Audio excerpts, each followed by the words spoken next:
students. In the previous video, we have studied about major landforms that were mountains, plateaus.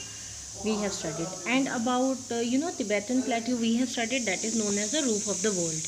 Today we are going to take up a new topic, that is atmosphere, the realm of air, means the sphere of air. Atmosphere is the vast expanse of air surrounding the earth on all sides. It is held with the earth by the gravitational force. Students, हमारे चारों तरफ क्या है, air ही air है, right? और वो क्यों टिकी हुई है अर्थ पे? Because of the gravity. जैसे हम ग्रेविटी के कारण अर्थ पे ही रहते हैं, राइट? उड़ते तो नहीं आसमान में ऐसे ही. Likewise air is also air. It contains several gases such as nitrogen, oxygen, carbon dioxide. So many gases are there. These gases are there which are essential for life on the earth. So these gases are essential.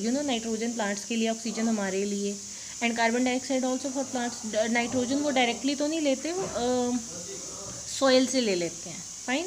78% volume of the gas in. अब देखो सबसे ज़्यादा क्या है, 78% हमारे पास क्या है, nitrogen. और ऑक्सीजन कितनी है, 25% ऑफ द टोटल वॉल्यूम. ठीक है, सारे की सबसे ज़्यादा ये है नाइट्रोजन, सेकंड नंबर पे oxygen. These two gases constitute about 99% of the total volume of the atmospheric air. अब यहाँ पे देख लो composition of atmosphere में आपको बिल्कुल क्लियर हो जाएगा. Nitrogen 78%, carbon dioxide 0.03%, argon 0.09%, and then we have other gases 0.04%, oxygen 21%. ठीक है, तो ये क्लियर है आपको इससे, right? So student, both these gases are very essential for the biosphere to exist. So these two gases बहुत ज़्यादा important है. It is nitrogen that dilutes oxygen and prevents rapid burning at Earth's surface, whereas oxygen is essential for respiration and burning. So nitrogen का काम क्या है? Why nitrogen is important? Nitrogen oxygen को dilute करके रखती है, right? ताकि हर जगह जगह आग ही ना लगती रहे. आपको पता है ना कि अगर आग के लिए क्या है, ऑक्सीजन ज़रूरी है, राइट? अगर ऑक्सीजन नहीं मिलती तो आग भी नहीं जलती. And for our respiration also. ठीक है, तो वो डाइल्यूट करके रखती है ऑक्सीजन को, ताकि वो हमारे रेस्पिरेशन के लिए काम आ सके और मतलब कि बर्निंग ना हो कहीं भी. The amount of carbon dioxide although is very minute, 0.03%. It is very important part of atmosphere. Carbon dioxide बहुत कम है, 0.03% है, बट स्टिल क्या है, बहुत इंपॉर्टेंट पार्ट है हमारे एटमॉस्फेयर का, हमारी अर्थ को वार्म रखती है, right? And then the ozone layer in the atmosphere protects all forms of life on the earth from the harmful radiation on the sun. अब ओजोन लेयर भी है. ओजोन लेयर का क्या काम है? ओजोन लेयर क्या करती है, हमारे एटमॉस्फेयर को प्रोटेक्ट करती है. कैसे प्रोटेक्ट करती है? वो सन की जो रेडिएशन है, हार्मफुल जो रेज हैं, उनको अपने में एब्जॉर्ब कर लेती है और बाकी को नीचे आने देती है. The remaining gases are argon, hydrogen and helium etcetera. So बाकी की ये वाली गैसेज हैं, that are not much important. The atmosphere serves as the medium for fast air transport and virtual communication.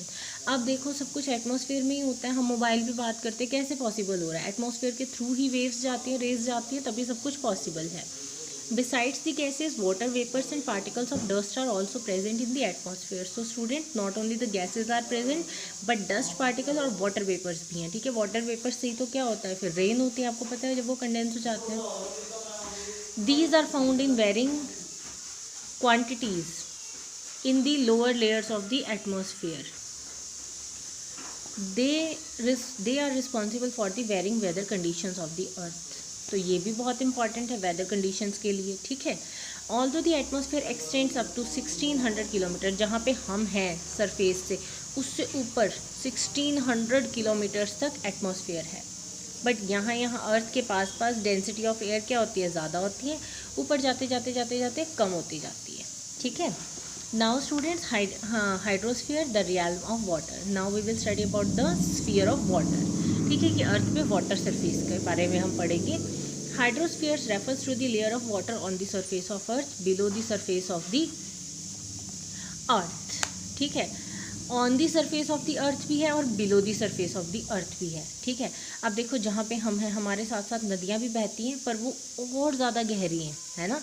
Oceans क्या हैं, बहुत ज़्यादा नीचे तक फैले हुए हैं. Okay, water covers about 2/3 of the total surface of the अर्थ. अब यहाँ पे देखो, ये ग्रीन आर कॉन्टिनेंट और ये ब्लू पोर्शन वाटर है. कौन सा ज़्यादा है? ब्लू पोर्शन ज़्यादा है. तो वाटर क्या है, 2/3 पार्ट हमारी अर्थ का वाटर ही है. Therefore the earth sometimes is called the watery planet. So हम इसको watery planet, the other name blue planet, तो ये वाले नाम भी इसको दे देते हैं. The largest part of the earth is covered by oceans. Water is present in the form of ice sheets in polar regions. You know poles में, ये जो पोल्स हैं हमारे, जो अर्थ के यहाँ और यहाँ है, लाइक ये अगर हमारी अर्थ है, देखो कितना गंदा सा बना है, बट स्टिल यहाँ हमारा नॉर्थ पोल है, यहाँ साउथ है. स्टूडेंट्स, यहाँ पे शीट्स ऑफ आइस, इतनी मोटी मोटी आइस की शीट्स हैं, वो भी तो वाटर ही है, water in a solid form, right. Water also occurs on land in the form of lakes and rivers. So you can see in your surrounding कि वाटर्स हैं वहाँ पे, क्या है, लेक्स भी हैं हमारे आसपास और रिवर्स भी हैं. सो हाइड्रोस्फीयर हमने पढ़ लिया. Now students, oceans. ओशंस हम अलग से क्यों पढ़ रहे हैं? यू नो बहुत इंपॉर्टेंट पार्ट है oceans, right.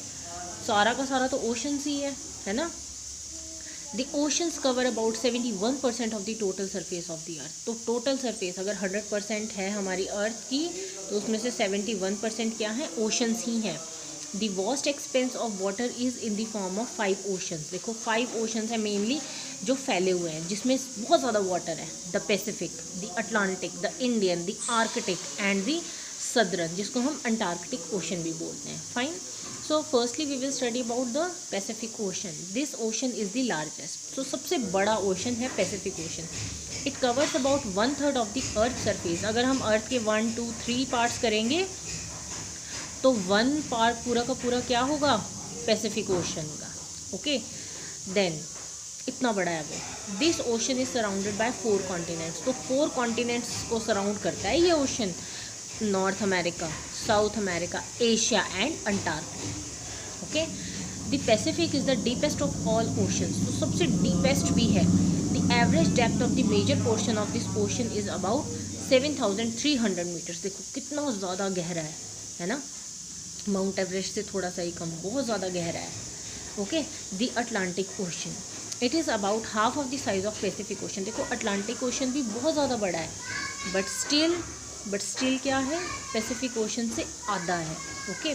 It covers about 1/6 of the total surface of the अर्थ. अगर हम 1, 2, 3, 4, 5, 6 पार्ट करेंगे तो एक पार्ट जितना बड़ा है ये. ओके. अर्थ की. It has 2 developed continents on it side. देखो अटलांटिक ओशन के बोथ द साइड्स तो डेवलप्ड कॉन्टिनेंट्स हैं, जो अच्छे से डेवलपमेंट हुई हुई है, जहाँ एक साइड है यूरोप ईस्ट में and North America in the west. Okay. Now students, the Indian ocean. It is smaller than Pacific and Atlantic ocean. Number 3 पे आता है साइज में. Okay. It is bound by the continents of Asia, Africa and Australia.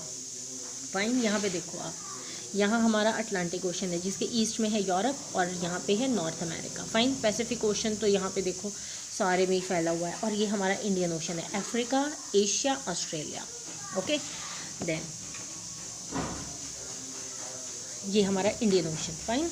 Then students, it is the only ocean which has been named after a country, India. So that is a proud moment for us कि हमारी country के नाम पे एक अकेला ऐसा ocean है जिसका नाम रखा गया है. Now the Arctic Ocean.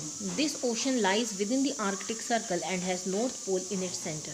So Arctic Circle यहाँ पे है ये ओशन और नॉर्थ पोल इसके सेंटर में है बिल्कुल. Okay. The Pacific and the Atlantic ocean merge into it in the north. अब देखो यहाँ से अटलांटिक ओशन जाके आर्कटिक ओशन से मिल गया और यहाँ से पैसिफिक ओशन जाके भी आर्कटिक ओशन से मिल गया. Okay. Then Asia, Europe and North America make their northern boundaries with this ocean. The Arctic Ocean remains frozen for a large part of the year. तो ज़्यादातर फ्रोजन ही रहता है. ये देखो एशिया भी यहाँ मैच हो रहा है, यूरोप भी यहाँ आ रहा है, नॉर्थ अमेरिका भी यहाँ, right. The southern Antarctic ocean, ये देखो ये नीचे सदर्न वाइट वाइट आपको नज़र आ रहा है. अंटार्कटिक ओशन यहाँ वाइट वाइट से ऊपर. Okay. So the Southern Ocean is the 4th largest ocean around Antarctic. This occupies about 20% of the surface area of the global ocean. So students, we can see that ये जो Southern Ocean है 4th largest ocean है और Antarctica के around है ये देखो यहाँ right. This occupies about 20% of the surface area of the global ocean. ठीक है. अब स्टूडेंट्स हमारे पास है biosphere. The biosphere refers to a narrow zone which is very close to the Earth's surface on the land. So students, biosphere क्या होता है? Biosphere कोई एक अकेला सा sphere नहीं है, जहाँ पे you know this biosphere, atmosphere, lithosphere and hydrosphere, ये सारे के सारे मिल जाते हैं, that is known as biosphere. और यहीं पे लाइफ एग्जिस्ट करती है, मीन्स लाइफ की एग्जिस्टेंस के लिए लैंड भी ज़रूरी है, एयर भी ज़रूरी है, वाटर भी ज़रूरी है। Okay, so this is known as biosphere. The biosphere refers to a narrow zone which is very close to the earth's surface on the land, water and air.